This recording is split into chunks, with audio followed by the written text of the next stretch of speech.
Hari ini kita akan belajar kembali kebenaran firman Tuhan. Saya mau bahas sesuatu yang akhir-akhir ini banyak orang alami. Dan banyak orang terjebak di area sini, bahkan mempengaruhi seluruh aktivitas hidupnya. Banyak orang sedang dikuasain kecemasan, kekhawatiran, ketakutan, ketidakpastian akan masa depan. Memang masa depan kita ini tidak pernah ada yang pasti. Kepastian kita hanya di dalam Kristus. Sekalipun kita belum melihat apa yang akan terjadi di depan, tapi kita tahu Tuhan yang menjagai, Tuhan yang memproteksi, Tuhan yang melindungi, Tuhan yang beracara dalam kehidupan kita. Pengharapan kita ini ada pada Kristus. Bapak Ibu, beberapa tahun terakhir ini saya hampir tiap hari ngonselingin orang dan kejadian yang mereka alami sampai mempengaruhi hidupnya. Sampai orang itu stres, tidak bisa tidur, kacau, bingung, sampai mempengaruhi seluruh aktivitas hidupnya, kesehatannya bahkan terpengaruh. Dan hari ini kita mau taruh hati kita sepenuhnya di hadapan Tuhan, supaya kita menjadi orang Kristen yang kuat, kokoh. Jangan sampai kita tertipu dengan tipu muslihat yang dilemparkan oleh iblis untuk menghancurkan kita, sehingga kita nggak nyampe destinasi Tuhan. Setan hari ini pakai tipu dayanya untuk menjerat kita. Kalau kita masuk dalam jebakannya, kita akan dibikin lumpuh, dibikin tidak bisa ngapa-ngapain, dibikin kita seperti orang yang linglung, seperti orang yang hanya fokus pada diri sendiri dan tidak pernah mikirin hati Tuhan. Tapi kita hari ini mau fokus kepada pribadi Tuhan, karena yang mengatur seluruh kehidupan kita, detail tahu diri kita yang sesungguhnya adalah pribadi Tuhan. Bapak Ibu, Tuhan yang menciptakan kita, Tuhan yang mengerti detail seluruh organ tubuhmu, jaringan sel-sel dalam tubuhmu. Dia tahu dan dia tahu dan dia tahu. Dia yang sanggup membuat hidupmu memiliki masa depan, memiliki tujuan, memiliki pengaruh. Ketika hari ini kita mau berikan hati kita sepenuhnya kepada Tuhan yang menciptakan kita, kita mau berjalan sesuai dengan kehendaknya, kita akan melihat ke depannya perkara-perkara ilahi. Kita mau jadi orang yang alami kemenangan, bukan ditipu daya oleh setan. Coba sekarang kita akan lihat di 1 Samuel pasal yang ke-17 mulai ayat yang pertama. Orang Filistin mengumpulkan tentaranya untuk berperang. Mereka berkumpul di Soko di tanah Yehuda, berkemah di antara Soko dan Aseka di Efes Damim. Saul dan orang-orang Israel juga berkumpul berkemah di lembah Tarbantin. Mereka mengatur barisan perangnya berhadapan dengan orang Filistin.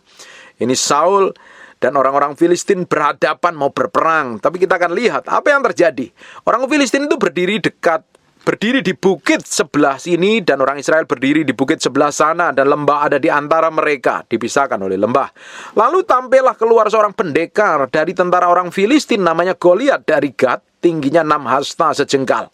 Bapak Ibu lihat nih ya, ini gara-gara satu orang ini membuat Saul dan tentaranya itu kacau loh. Dan apa yang dilakukan oleh orang Filistin yang namanya Goliat dari Gat ini? Ketopong tembaga ada di kepalanya dan ia memakai baju sirah yang bersisik. Berat baju sirah ini 5.000 shikal tembaga. Ia memakai penutup kaki dan tembaga. Dan di bahunya ia memanggul lembing tembaga. Gagang tombaknya seperti pesa tukang tenung. Dan mata tombaknya 600 sikal besi beratnya. Ini gagah, gede sekali. Dan seorang pembawa perisai berjalan di depannya. Ia berdiri berseru kepada barisan Israel. Perhatikan baik-baik. Ia berdiri dan berseru. Katanya kepada mereka, mengapa kamu keluar untuk mengatur barisan perangmu? Bukankah aku seorang Filistin yang kamu adalah hamba Saul? Pilihlah bagimu seorang, biarlah ia turun mendapatkan daku. Jika ia dapat berperang melawan aku dan mengalahkan aku, maka kami akan menjadi hambamu. Tapi jika aku dapat mengungguli dia dan mengalahkannya kamu, maka kamu akan menjadi hamba kami dan takluk kepada kami. Pula kata orang Filistin itu, aku menantang hari ini barisan Israel, berikanlah kepadaku seorang supaya kami berperang seorang lawan seorang.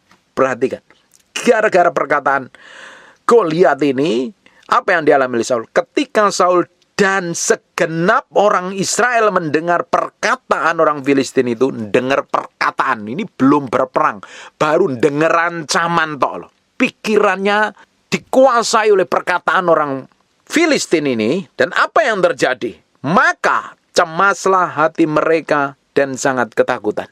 Berapa banyak orang karena dengar perkataan buruk, kabar buruk, belum ada kejelasan, berita yang kurang baik, perkataan yang nggak baik, tiba-tiba engkau dikuasain, hatimu jadi cemas dan engkau dipenuhi dengan ketakutan. Kalau hari ini engkau memiliki sikap hati yang seperti itu, engkau sudah ditipu daya oleh setan. Karena setan hari ini pakainya tipu daya. Di Efesus 6 ayat yang ke-11, kenakanlah seluruh perlengkapan senjata Allah, supaya kamu dapat bertahan melawan tipu muslihat iblis. Saya udah bahas banyak sekali tentang kecemasan, ketakutan, kekhawatiran, dan lain sebagainya. Karena banyak orang makan obat tidur karena nggak bisa tidur, karena dikuasain rasa cemas, rasa takut. Padahal rasa cemas, rasa takut itu karena mikirin sesuatu yang belum terjadi. Dipikirin terus. Bapak Ibu, kalau sesuatu itu belum terjadi, jangan dipikirin. Kalau engkau pikirin, engkau masuk dalam jebakannya setan. Kalau engkau masuk dalam jebakannya setan, engkau dikuasain oleh ketakutan dan kecemasan. Ujungnya apa? Di mana ada ketakutan, tidak ada iman. Ujungnya hidupmu dikuasai, diintimidasi setan begitu rupa. Beberapa hari terakhir ini, kami puasa hampir 2 bulan lebih. Saya dengan istri puasa. Dan beberapa hari terakhir ini, begitu intens kami mengalami serangan-serangan yang bertubi-tubi. Dan kami tahu ini setan tidak senang dengan apa yang kami perbuat. Seperti apa yang dilakukan oleh Daniel, dia berdoa kepada Tuhan dan ternyata ditahan selama 21 hari oleh Raja Persia. Karena ada sesuatu yang ilahi yang Tuhan menyatakan kepada Daniel. Ditahan. Bapak Ibu, saya tahu persis. Setan tidak akan pernah terima ketika kita ini berjalan dalam kebenaran. Ketika kita mulai fokus sama Tuhan, selalu ada saja, apapun caranya, bagaimanapun, seperti apa, tipu muslihat setan akan selalu dilancarkan supaya kita ini gak fokus kepada tujuan Tuhan. Berapa banyak kita ini terjebak dengan semua kegiatan yang gak penting dalam hari-hari kita, dibanding dengan melakukan hal yang penting. Waktu kita terbuang begitu rupa. Jangan sampai engkau terjebak dengan tipu daya setan loh. Membuat hidupmu tidak begitu berarti, membuat hidupmu nggak sampai tujuan Tuhan, dan ujungnya engkau nggak sampai destinasi ilahi loh. Kita mau jadi orang yang cerdas, jadi orang yang pintar, yang bisa menguasai diri, yang tidak mau ditipu oleh ketakutan. Bapak Ibu, mungkin kau dengar kabar bahwa kesehatanmu tambah hari tambah memburuk. Mungkin organ tubuhmu tidak berfungsi normal, beberapa diantaranya, atau semakin banyak hal yang kamu dengar dari medical check-up dan lain sebagainya, ada penurunan. Dan engkau pikirin terus lama-lama, engkau nggak bisa melihat sesuatu yang ilahi loh. Kalau engkau melihat, dengar kabar buruk terus, koreksi diri. Kalau itu memang terjadi dalam hidupmu hari-hari ini, dan engkau dengar kabar buruk, dan memang ada kesalahan dalam dirimu, ya perbaiki, perlu berubah. Kalau engkau melihat kesehatan memburuk karena pola makanmu dan cara hidupmu, berubah. Berubah, mulai cara hidupnya berubah, cara tidurnya berubah, cara makannya berubah. Dan mulai pola hidup yang sehat. Di sisi lain dan mulai serahkan sama Tuhan. Bersama Tuhan itu tidak ada yang mustahil. Tapi kita sebagai bait Allah, kita juga punya tanggung jawab untuk mengelola diri kita dengan baik. Jangan semuanya diserahin dengan doa dan penyembahan, tapi di sisi lain kita nggak punya tanggung jawab dengan diri kita sendiri. Jaga pola makanmu, jaga pola hidupmu. Hidup yang tertib, hidup yang takut akan Tuhan. Di sisi lain, Tuhan sanggup buat mujizat. Kalau ada orang-orang yang mengalami keputusasaan karena vonis dokter dan lain sebagainya, Tuhan masih sanggup memulihkan hidupmu. Tuhan memulihkan hidupmu kan Tuhan punya rencana dalam hidupmu yang besar untuk jadi berkat bagi banyak orang. Tapi kalau engkau sendiri tidak punya tujuan Tuhan dalam hidupmu, ya Tuhan mau pulihkan untuk apa tujuannya? Tuhan memulihkan kita ini supaya kita ini jadi berkat, dipanggil untuk jadi berkat. Makanya kita harus mengalami pemulihan. Makanya kita ini harus kembali kepada pribadi Tuhan. Kejar Tuhan dengan sungguh-sungguh hati. Cari Tuhan dengan segenap hati. Ketika fokusmu pada pribadi Tuhan dengan tujuan Tuhan, hidupmu disetir dengan visi Tuhan. Tuhan punya rencana yang harus digenapi dalam hidupmu. Tuhan akan buat sesuatu yang ilahi dalam hidupmu. Jadi orang itu harus ngejar tujuan Tuhan dalam hidupnya. Kalau mau ngejar tujuan Tuhan, hidupmu akan penuh dengan kegairahan, punya semangat. Karena apa? Harus mengerjakan apa yang Tuhan tetapkan dalam hidupmu sampai garis akhir. Tapi kalau engkau hanya sekedar jalanin hidup, engkau bisa lakukan segala sesuatu semaumu sendiri. Hanya tinggal jalanin saja tanpa tujuan. Apa yang terjadi dengan hidupmu? Tidak heran orang-orang seperti ini hidup yang tanpa tujuan Tuhan. Akhirnya apa? Dikuasain oleh ego, hawa nafsu, dan kedagingannya. Ujung-ujungnya nanti kalau udah kebentur-bentur masalah, dikuasain cemas, bingung, stres, Mbak Ime, ada orang-orang yang sedang stres, kacau, dikuasain masalah. Bahkan sampai orang nggak bisa tidur, sampai minum obat dari dokter loh, resep dari dokter loh. Dan efeknya pasti panjang sekali, banyak sekali mempengaruhi kesehatan yang lain. Dengerin hari ini, datang sama Tuhan. Jangan mau kemakan tipu daya setan, tipu muslihat setan. Setan hari ini nggak ujuk-ujuk langsung dia menampakkan diri dan lain sebagainya. Dia pakai tipu muslihat untuk menjebak kita. Kalau engkau sudah cemas saja, hidup ini dipenuhi dengan kecemasan. Artinya nggak dalam kontrol kendali Tuhan, engkau nggak hidup dalam damai sejahtera, apa yang terjadi dengan hidupmu? Pasti engkau akan mengalami banyak problem. Kesehatanmu akan semakin memburuk. Pikiranmu nggak bisa konsentrasi, nggak bisa belajar kebenaran firman Tuhan. Tambah hari hidupmu tambah kacau. Hari ini belajar. Engkau yang hari ini memikirkan hal yang nggak penting, nggak usah dipikirin. Perkataan buruk orang lain yang kita bahas beberapa hari ini, nggak usah dipikirin. Kalau perkataan buruk orang tentang kita, selama kita jalan sama Tuhan, nggak usah dipikirin. Tapi kalau orang itu berkata buruk tentang kita dan kita memang bikin kesalahan, ya kita yang harus berubah. Kita yang harus bertobat, sadar diri dan balik sama Tuhan. Jangan sudah tahu kita salah, kita nggak mau berubah. Tapi kalau ada orang ngomongnya nyelekit, ngomongnya nyakitin, ngomongnya pedes, merendahkan, menjelekkan, dan selama kita masih tetap berjalan dalam kebenaran, nggak usah pusing. Fokus saja jalan sama Tuhan. Tuhan sendiri yang akan beracara atas hidup kita kok. Kita jalan terus sama Tuhan. Tuhan yang menjadi pembela kita. Nggak usah dipikirin perkataan orang. Makanya kalau engkau pingin hidupmu damai sejahtera, hidupmu tenang, hatimu mesti beres dulu. Kemarin kita bahas nih.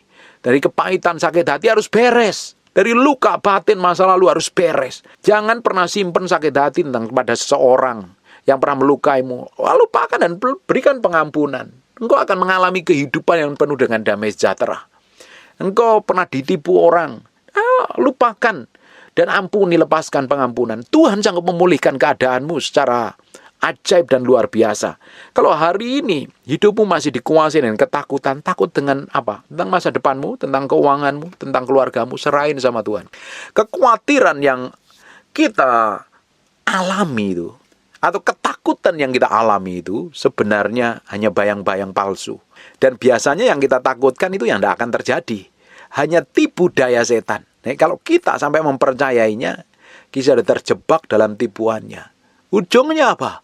Tidak ada iman bekerja di dalamnya. Hidupmu selalu khawatir, cemas, bingung, dan ragu. Hari ini berjalan sepenuhnya sama Tuhan. Yang megang hidup kita sepenuhnya adalah pribadi Tuhan. Yang mengendalikan diri kita adalah pribadi Tuhan. Bapak Ibu, engkau cemas dengan karirmu, dengan pekerjaanmu, masa tuamu. Kalau engkau hari ini berjalan bersama Tuhan, Tuhan yang pelihara. Daud berkata, dahulu aku muda, sekarang aku sudah tua. Tidak pernah aku lihat anak cucunya orang benar itu meminta-minta roti. Tuhan selalu pelihara. Burung di udara saja dipelihara. Apalagi kita anak-anak yang mencintai dan mengasihi Tuhan. Tuhan pasti pelihara. Makanya minta hikmat, pengertian, dan pengetahuan. Jangan jadi orang Kristen yang hanya jalanin ibadah tapi nggak tahu prakteknya. Sehingga ketika kena masalah, ketepa masalah, ngadepin masalah, bingung, panik, histeris. Itu tipe orang Kristen yang nggak ngerti kebenaran firman Tuhan. Makanya engkau semakin kuat, kokoh, teguh di dalam firman, tidak ada yang sanggup menggoncangkan lo. Tipu daya setan pun tidak akan sanggup menipu hidupmu karena engkau terlalu memiliki hikmat, pengertian, dan pengetahuan yang datangnya dari Tuhan. Tapi hanya orang Kristen, hanya pelongo-pelongo di gereja, nggak ngerti apa-apa, nggak ngerti praktek firman. Orang Kristen kayak begini bisa bertahun-tahun tua di gereja, tapi kelakuannya tidak berubah, ditipu setan banyak sekali. Kita mau jadi orang Kristen yang memiliki hikmat, pengertian, dan pengetahuan. Kita mau telanjangin semua pekerjaan setan yang mau menipu daya kita. Kita ini adalah orang yang powerful. Kita ini adalah orang yang diurapin Tuhan. Kita ini adalah orang yang dipilih Tuhan. Tuhan sendiri punya rencana ilahi loh. Bapak Ibu, apa yang terjadi? Saul dan tentaranya cemas karena perkataan. Perkataan satu orang membuat seluruh Israel ketakutan. Bahkan rajanya sendiri ketakutan luar biasa. Ini juga dialami oleh seorang nabi, namanya Nabi Elia. Ketika dia ditekan oleh seorang perempuan namanya Isabel, apa yang terjadi? Baru perkataan dikirim utusan tok, dia ketakutan setengah mati. Padahal dia baru mendemonstrasikan kuasa Tuhan. Makanya kita ini harus menguasai emosi kita ini loh. Di area jiwa gitu loh. Pikiran kemauan, kehendak kita ini kita harus taklukkan sepenuhnya kepada Kristus. Kalau ini tidak ditaklukkan, ini menjadi area di mana setan bisa kuasain kita. Setan bisa jebak kita. Setan bisa tipu muslihat kita. Maka di area sini kita harus selaraskan dengan firman. Kita belajar firman. Segala sesuatu yang tidak sesuai dengan kehendak Tuhan, perasaan kita akan seringkali menipu kan. Nggak sesuai kehendak Tuhan, mulai ditanggalkan. Di area perasaan, kemauan, dan kehendakmu, kita harus pikul salib, sangkal diri, dan mati daging. Supaya apa ujungnya? Tubuh kita takluk dan tunduk kepada manusia roh kita. Ujungnya, kita bisa hidup dipimpin Roh Kudus. Hanya orang yang menyerahkan dirinya sepenuhnya kepada Tuhan, yang belajar mematikan keinginan daging dan hawa nafsunya, dan menaklukkan pikirannya, kemauan dan kehendaknya berpusat kehendak Tuhan, baru bisa berjalan dipimpin Roh Kudus. Bapak Ibu bisa bayangkan kalau hidupmu dipimpin Roh Kudus, apa yang terjadi? Apa saja yang dikerjakan tanganmu, Tuhan akan bikin berhasil. Tuhan akan bawa engkau naik, Tuhan akan pelihara, Tuhan akan jagain engkau, Tuhan akan proteksi engkau dengan caranya yang luar biasa. Tapi kalau engkau nggak sampai ke level ini, engkau mudah ditipu daya setan. Bayangkan banyak orang Kristen yang sudah bertahun-tahun ke gereja, dikuasain kecemasan, udah ngerti firman dan dengerin khotbah, tapi pikirannya dikuasain dengan rasa takut, rasa cemas. Kenapa?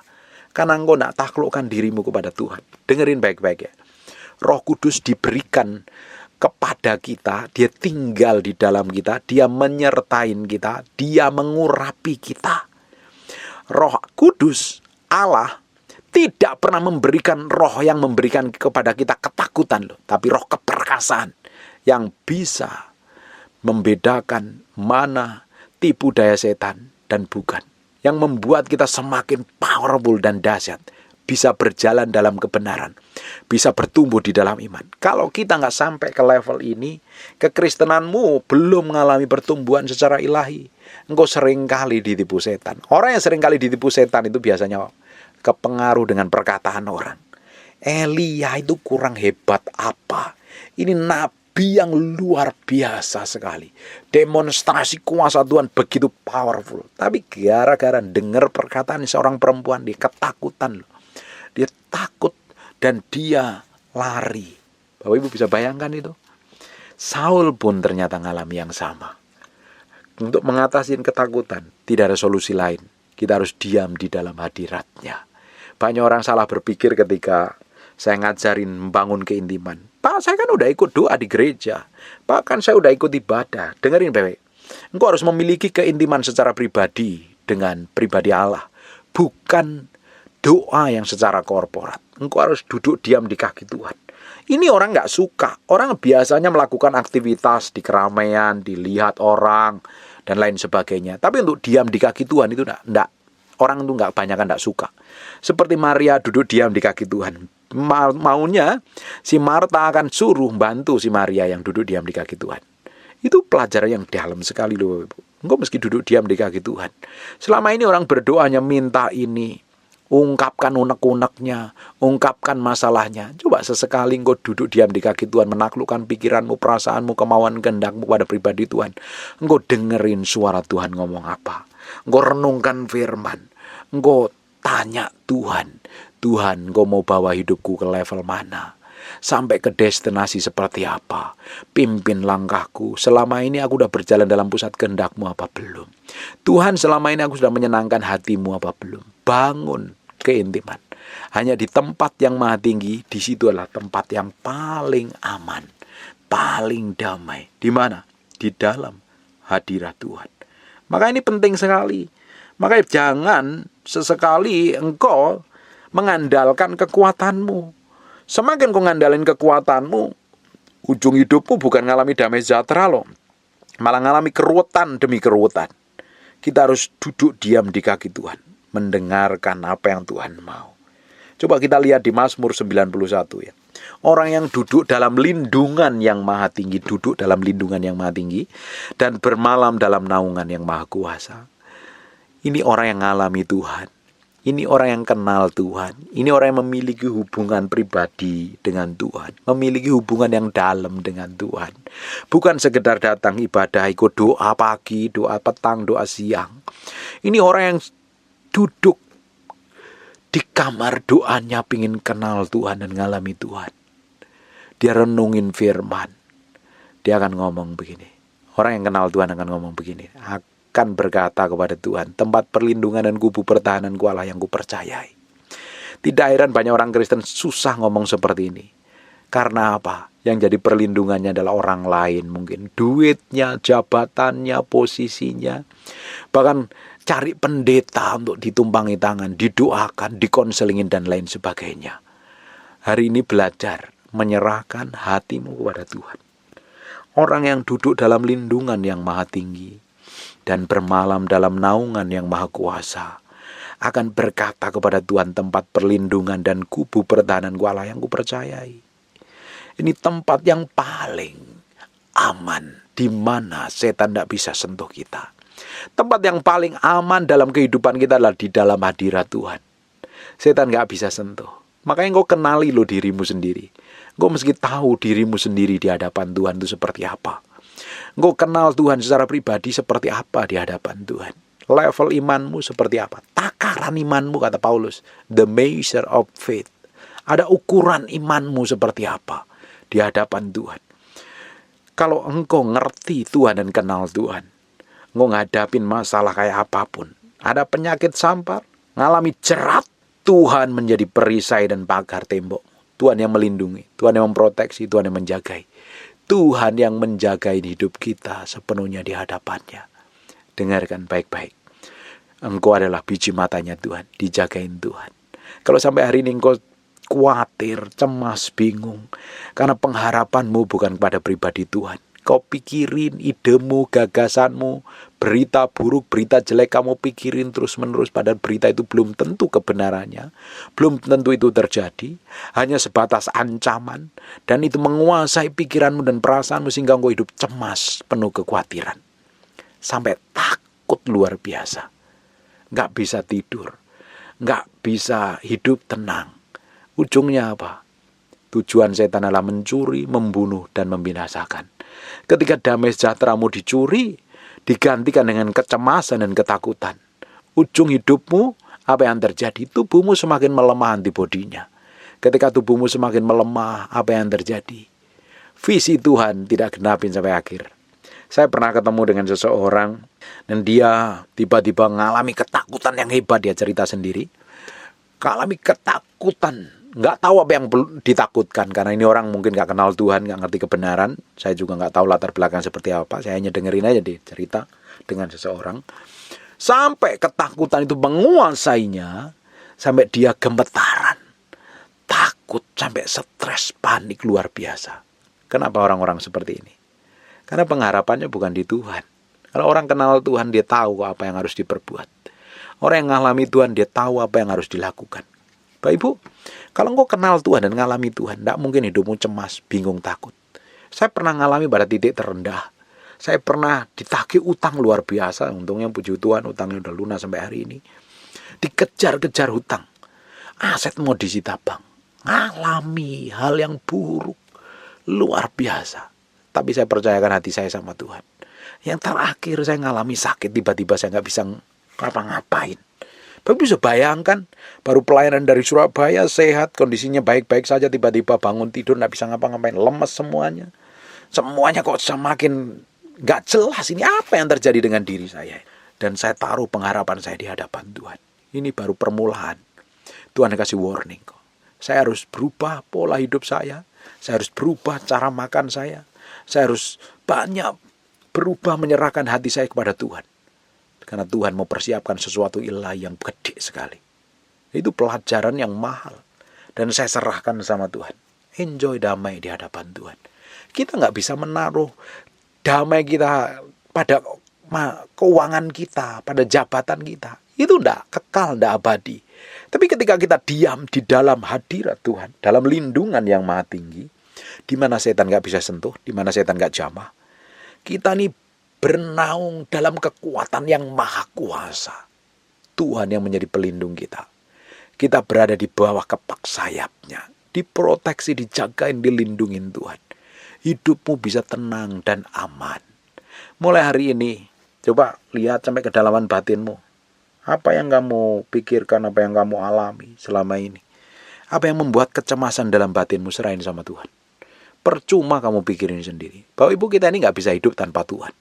Kalau kita mencoba hidup sendiri tanpa Tuhan, ujungnya kita akan kebentur-bentur.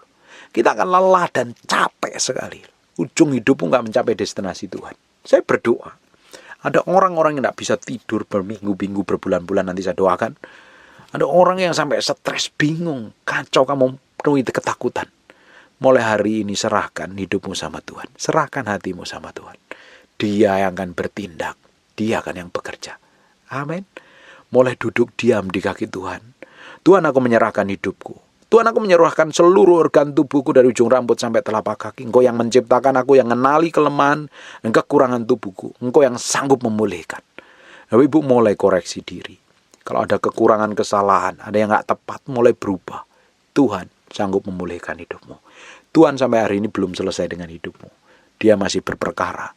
Dan ke depannya Tuhan mau pakai hidupmu secara luar biasa. Menjadi pengaruh. Bukan hanya sekedar bekerja, pulang, nanti akhir bulan kasih gajimu kepada anakmu, istrimu, ajak jalan-jalan dan lain sebagainya.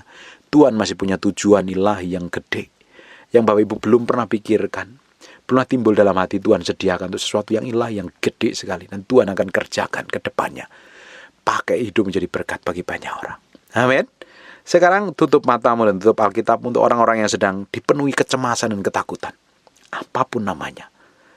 Bahkan kau sampai takut memejamkan matamu. Dengerin baik-baik. Mulai hari ini, serahkan pikiranmu, perasaanmu, kemauanmu, masa depanmu kepada Tuhan. Mulai ngomong sama Tuhan. Bangun komunikasi dengan Tuhan. Serahkan kepada Roh Kudus. Roh Kudus yang akan memulihkan. Roh Kudus yang akan memberikan kekuatan, kemampuan untuk berjalan. Bapak, dalam nama Yesus, mau berdoa untuk orang-orang yang sedang cemas, dikuasain ketakutan, takut akan kondisi tubuhnya, kesehatan tubuhnya semakin menurun, takut akan keuangannya, takut akan masa depannya, takut akan pelayanannya, dipenuhi dengan rasa cemas. Hamba-Mu berdoa, aku lepaskan roh damai sejahtera turun in Jesus name, in Jesus name. Ada orang-orang yang tidak bisa tidur. Hamba-Mu berdoa, taruh tangan kananmu di bagian dadamu. Hamba-Mu berdoa, aku lepaskan urapan ini turun in Jesus name. Dan mulai malam hari engkau bisa tidur nyenyak, tidur pulas, dan kondisi tubuh mulai pulih, sehat seperti sedia kala. Dalam nama Yesus. Aku berdoa untuk orang-orang yang sedang sakit dan mengalami kelemahan tubuh oleh bilur Yesus, oleh darah Yesus. Jadilah engkau tahir, jadilah engkau sehat, jadilah engkau pulih. Oleh bilurnya, oleh darahnya, dalam nama Yesus. Be healed in Jesus name. Aku berdoa untuk orang-orang yang sedang mengalami kelemahan tubuh. Tuhan berikan kemampuan dan kekuatan, mengalami pemulihan secara ilahi. Tuhan pakai orang-orang ini yang setia mendengarkan firman yang mau sampaikan. Tuhan berkati, pulihkan mereka. Pakai hidup mereka secara ilahi, secara ajaib, secara dahsyat. Terima kasih ya Tuhan. Kami kembalikan segala pujian, hormat, pengagungan buat Raja kami yang maha mulia. Dalam nama Yesus kami berdoa dan mengucap syukur. Haleluya. Amin. And God bless you. Terima kasih siang hari ini. Terima kasih Tuhan. Terima kasih Tuhan. Kau baik, Kau baik. Lihat sampai kedalaman hati kami Tuhan. Koreksi dengan firman-Mu, bahwa kami menjadi serupa segambar dengan Kau. Kami hanya ingin menyenangkan hati-Mu, bukan yang lain Tuhan. Dapatin hati kami menyenangkan hati. Siang hari ini Roh Kudus, kami memberi hati kami untuk Engkau, untuk diubah, dijamah, dilawat Tuhan. Enggak ada yang lain yang lebih mulia selain Engkau. Enggak ada yang lain Tuhan. Buat hati kami nempel dengan Engkau Tuhan. Pikiran dan perasaan kami menyatu dengan Engkau, sehingga kami ngerti apa yang Engkau mau dalam hidup kami. Dalam nama Yesus. Haleluya. Amin. We thank you, we praise you, we adore you. We thank you, we praise you, we adore you. Terima kasih siang hari ini. Terima kasih Tuhan. Terima kasih. Terima kasih.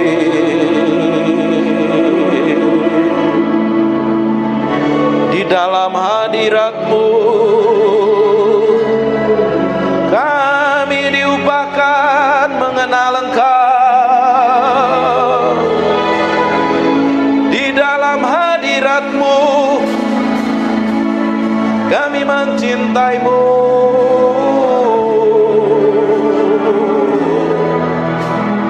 Mencintai-Mu, Roh Kudus.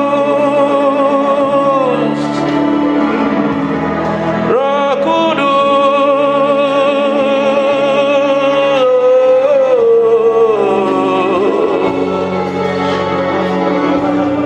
We love you. We praise you, we adore you. Tetap tinggal di dalam hadirat-Mu, sebab kami mencintai-Mu. Oh Tuhan, Tuhan, Tuhan.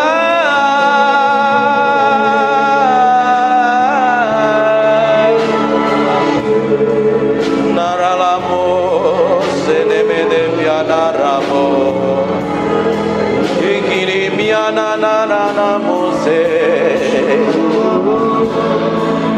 ikiri biena namoso.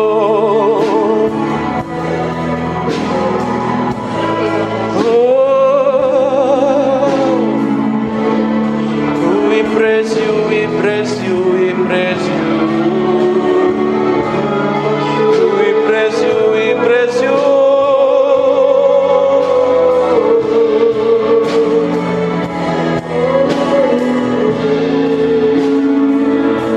Berlama-lama dalam hadirat-Mu, menikmati kuasa-Mu, Tuhan. Tuhan,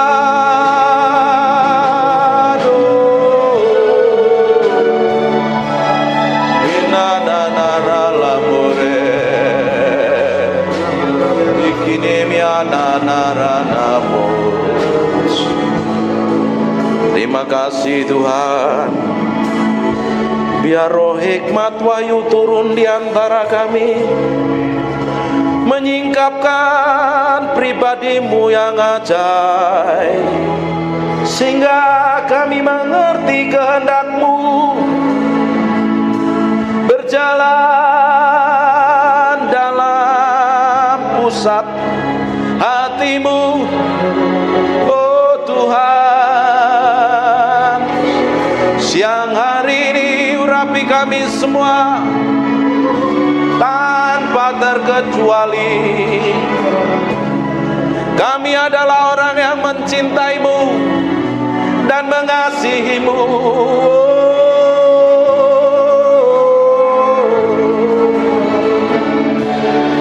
Haleluya, haleluya, haleluya. Terima kasih. Yang merasakan hadirat Tuhan kasih tepuk tangan yang meriah. Hanya untuk Raja yang mulia. Haleluya. Amin. Silakan duduk dalam hadirat Tuhan. My hand in surrender to your name, Most High. I'm yielding to your spirit, walking in your love. Jesus, I adore. Jesus, I adore. Jesus, I adore your holy name. Dipenuhi kemuliaan, dipenuhi kemuliaan. Sembah dengan nyanyian ini. Dipenuhi pujian, kami berikan yang kalem saja. Korban pujian, angkat tanganmu sembah Dia. Kau saja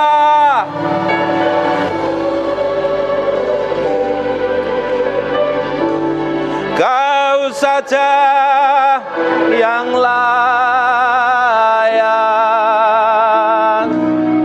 Kau layak terima glory. Yesus, Kau Tuhan.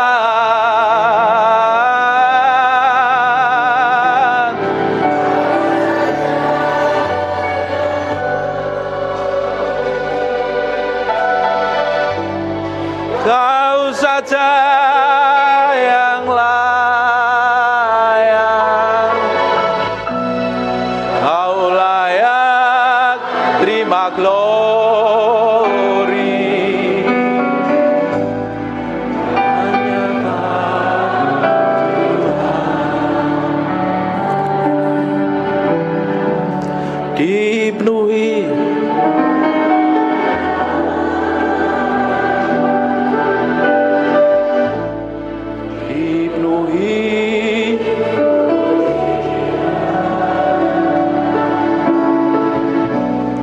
kami.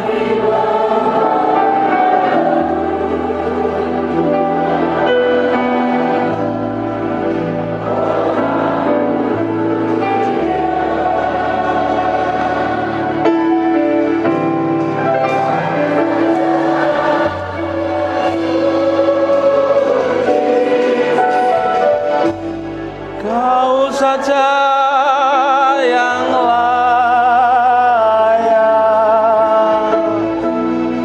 Kau layak terima glory.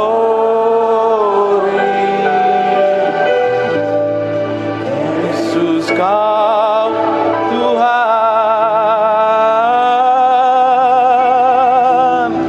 Kau saja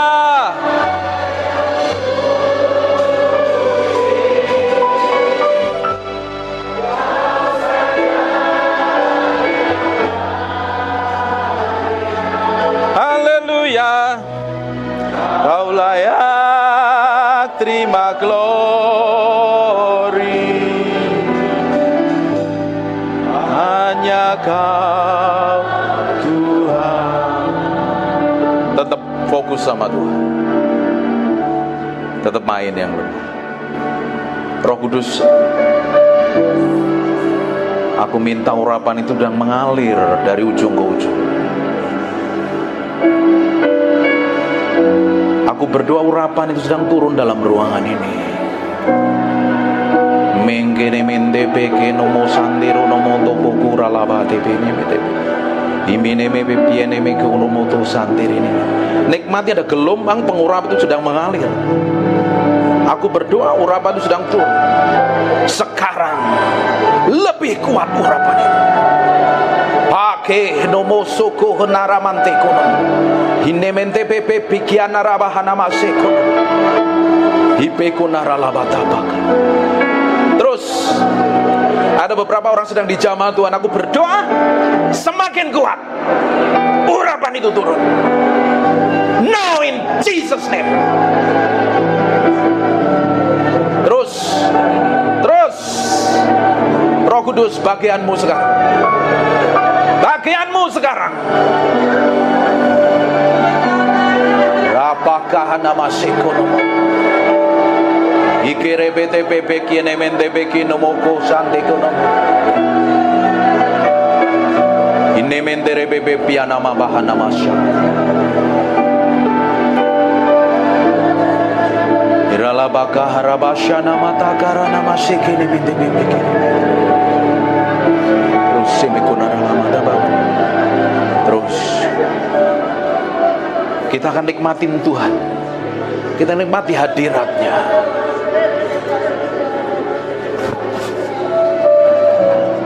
Terus Tuhan, pagi hari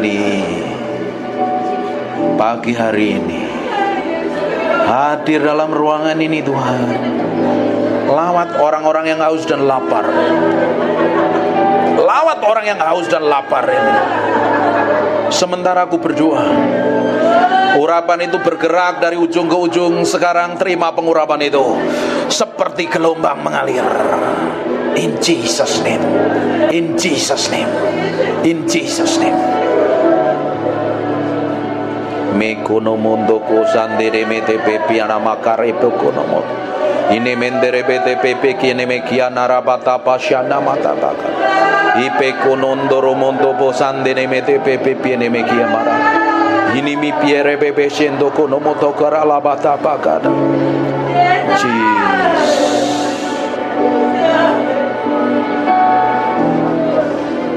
Terus Tuhan, buat sesuatu yang berbeda pagi hari ini. Kau lihat orang yang haus dan lapar ini Tuhan, mereka akan dilawat Tuhan. Mereka akan dilawat Tuhan. Mereka yang sudah kering, angkat tanganmu yang udah kering, lama gak ngalami Tuhan. Minta sama Tuhan, minta sama Roh Kudus pagi hari menjamah hidupmu. Aku lepaskan urapan ini turun di antara umatmu. Ada kuasa Allah yang bergetar. Tiba-tiba ada beberapa orang dijamah Tuhan, sampai engkau gak tahan. Urapan itu semakin kuat. Sekarang Jesus name, Jesus name. Terus ada orang-orang gak tahan. Kuat sekali urapan di ruangan ini. Sekarang jamah Tuhan, jamah Tuhan. Terima pengurapan itu. Terima pengurapan itu.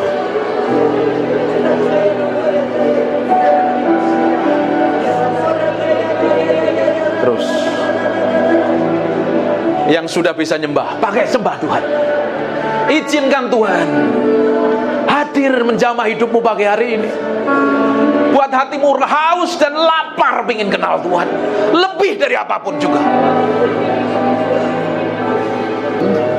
Engkau menguasai, bukan aku bukan siapa-siapa. Ini bagianmu menjamah umatmu. Lawat mereka dengan hadiratmu. Terus semakin kuat.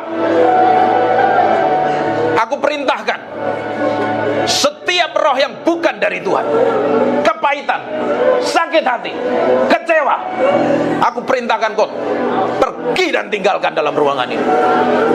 Aku berdoa urapan itu semakin kuat Tuhan. Hadiratmu turun dalam ruangan ini. In Jesus name. Jesus, we thank you, we praise you, we adore you. We thank you, we praise you, we adore you.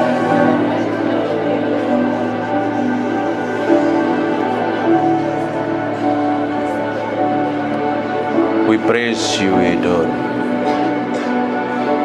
We thank you, we thank you.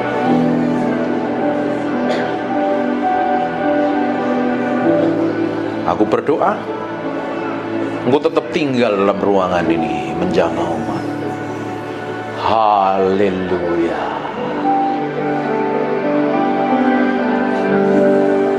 Haleluya.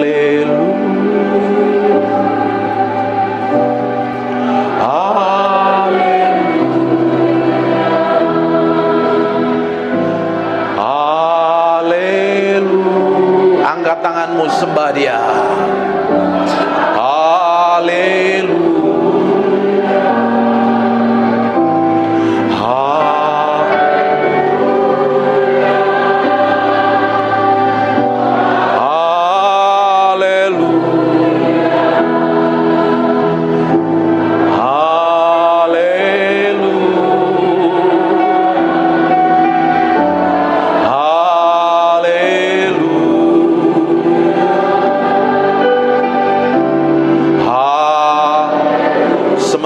lagu ini dinyanyikan sementara umatmu menyembah. Engkau ditinggikan, Engkau dimuliakan dalam ruangan ini. Engkau saja yang layak disembah dan ditinggikan. Biar urapanmu mengalir dalam ruangan ini. Aku berdoa pengurapan Ibu sedang turun dalam ruangan ini.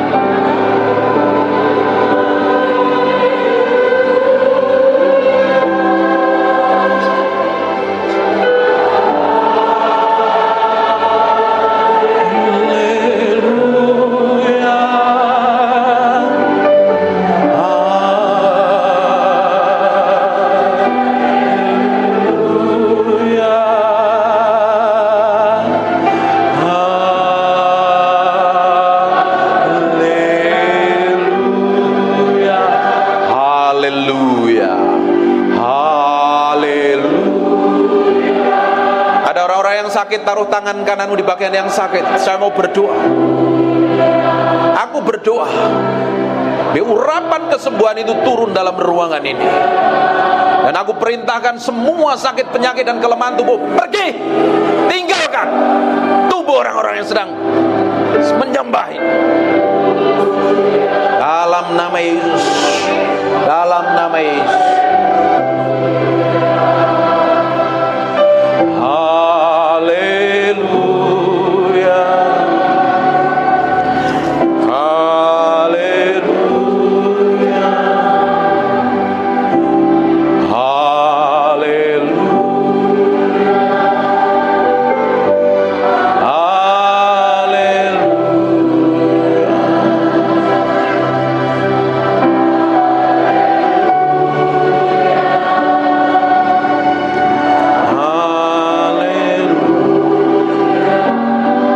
Dalam nama Yesus, aku berserah penuh kepadamu.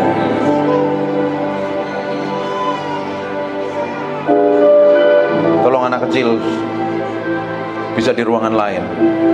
Hormatin Tuhan.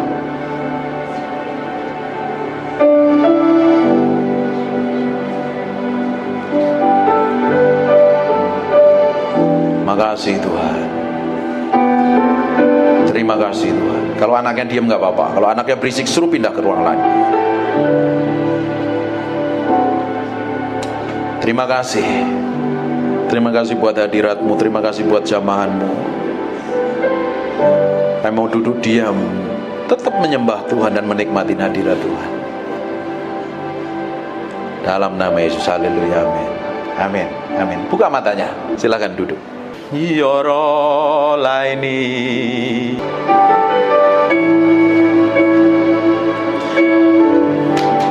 aini yoro laini yoro laini Jesus yoro laini. Saya pengen nyembah. Jesus, I just want to thank you. Jesus, I just want to thank you. Jesus, I just want to thank you. Saya nyanyi lagu ini loh, ngerasain hadirat Tuhan loh. Jesus, I just want to thank you. Thank you for being so good. Enak tau nyembah Tuhan itu ya. Loh kok bengong semua? Kalau kita ketemu Tuhan loh, kamu jadi bengong loh. Makanya orang Kristen harus ngalami Tuhan dan ketemu Tuhan setiap hari. Kalau kau ke gereja nggak pernah ketemu Tuhan, please anak kecilnya bisa ditolong. Ada ruangan lain, ruangan baby, biar yang lain nggak ganggu.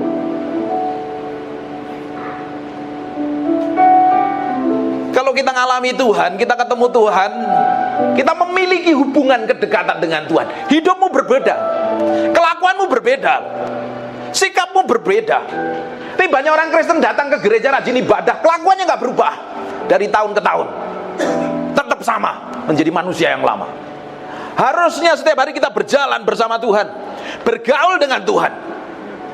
Karakter, sikap, kelakuan, tindakanmu berubah menjadi sama seperti Tuhan. Harusnya. Tapi tidak semua orang nyampe ke sana. Dia lebih seneng ngikutin dagingnya, ngikutin hawa nafsunya,